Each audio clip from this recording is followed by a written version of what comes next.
Hello guys, আমি কিন্তু নিয়ে চলে এলাম মৌপর্ণাদির বিয়ের পাকা কথার ব্লগের নেক্সট পার্ট নিয়ে। তো আমরা কিন্তু বহরমপুর লজ থেকে চলে গেছিলাম ডাইরেক্ট দাদার বাড়িতে।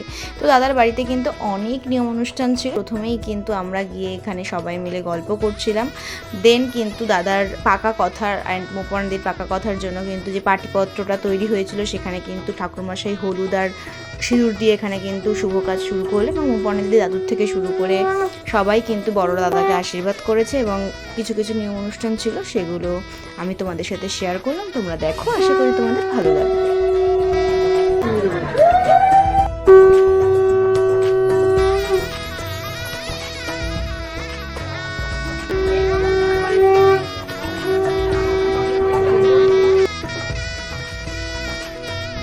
ডিসেম্বর 2024 রবিবার সুপর্ণ ও মৌপর্ণার শুভ বিবাহ সুসম্পন্ন হইবে।